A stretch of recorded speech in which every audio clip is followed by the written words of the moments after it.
Eileen, you know, I really don't know anything about you, and the more I learn, I'm just kind of questionable with what kind of morals you might have.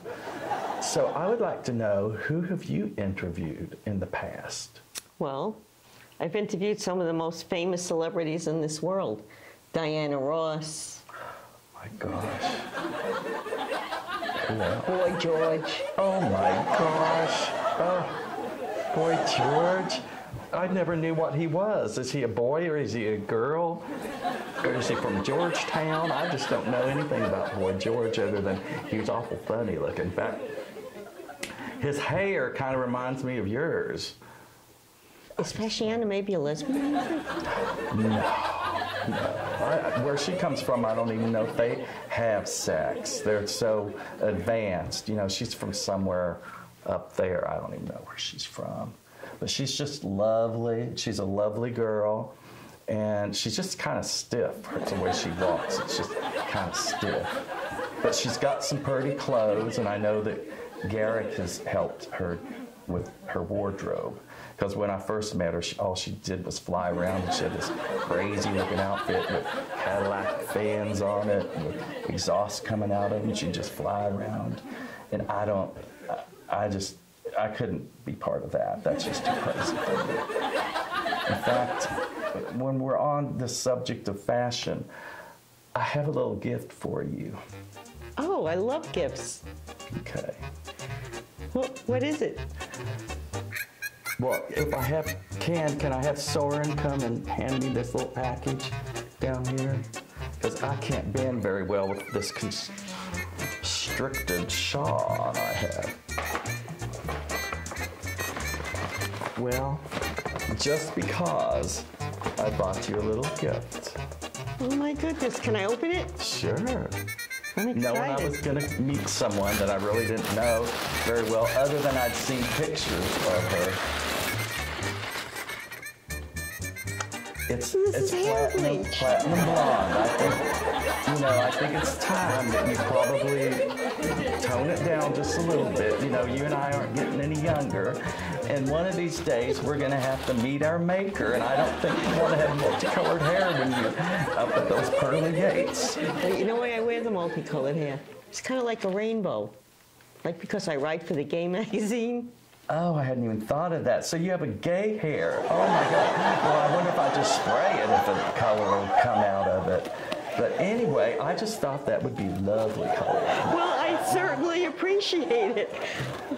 I do. That's something. I was wondering who your stylist is. Well, I style myself. And you do such a good job. Oh, do I? Well, thank you.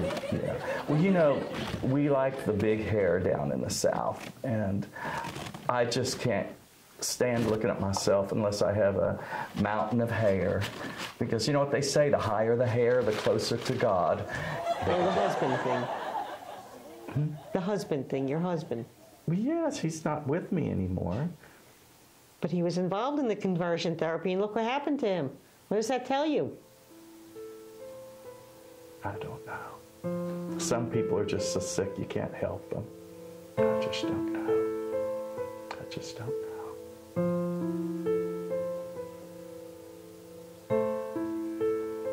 Loretta, you have all of my sympathy. Okay. In life. Okay. And I want to wish you like the happiest life that you could possibly have in that dull thing that you live in that dull shell. Oh, you should see my place in Tallahassee. It's not dull. It's lovely. It's lovely. Tell me about it. I'll invite you down some weekend. What is that? It's an e-cigarette. Want some? What is it? Is it like a little harmonica? It's a playing instrument? You suck? Suck it. There you go.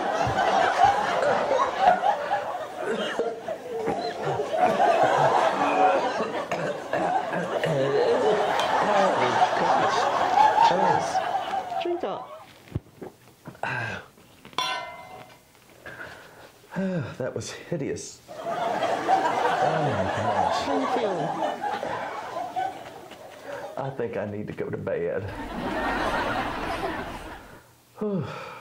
Cheers, Loretta. Thanks for the interview, Eileen, but I just don't really care for this to air. So, Well, it's going to air right on Get Out magazine. well, you might get a call from Walt. What's his name? What is my attorney's name? I can't even think. Wally Stark at the Sixes. You might get a call from him because I don't really want this to air. So I may have to give Wally a call. Well, I want to thank you for a wonderful interview. Well, okay. But I'm not happy with it. And I want to invite you to visit me at Fire Island. Is it where they have a lot of forest fires? It's a gay community. Oh my gosh. Well, it'll be a cold day in hell before you find me there. Okay, I think we're done with this.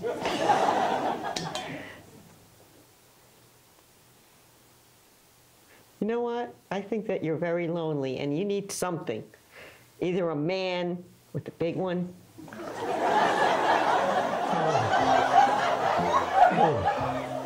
Have another drink. Well, I don't know what happened, but after that interview with Eileen Shapiro, I ended up back at, I don't know if it was Garrick's house or it was some sort of resort in Palm Springs, but there was all these people in the pool and they were just laughing at me and gawking at me and yelling at me and splashing, and I don't know what happened, but I was really feeling tipsy. I don't know. They fixed me another drink though, and it did taste a little better than that soda that Eileen had made during the interview, but whatever, I was getting drunk and there was these animals walking around that looked like giant rodents, and I was trying to get my shoes off. I was afraid they'd bite me or something, and anyway, I know I don't know what was happening to me, but I thought I would try and get in the pool to feel better, so I started taking my swimsuit cover up off, and all of a sudden it started attacking me. I felt like I was being strangled by it, and people were still splashing me. It was just awful. I didn't know what to do. So anyway, I finally got it off, and I thought, well, let me just go sit down in the pool and calm down. Maybe I'll feel better. But I needed another sip of that drink because it was kind of tasty and it was very hot out. So I stepped down into the pool and I sat down on the ledge, and it did feel cool and good to me. But then all of a sudden I noticed this man was just staring at me and lusting after me and gawking at me, and I tried to ignore him. I had another sip, and it was starting to get to me now. I could feel it. And then he was coming up. He was approaching me. I didn't want to talk to him. I don't know who this man was. So anyway, he was starting out of the pool just looking at me. And oh my God, he had on this horrible skimpy swimsuit. Oh, I just didn't know what to do. I just wanted to get out of there.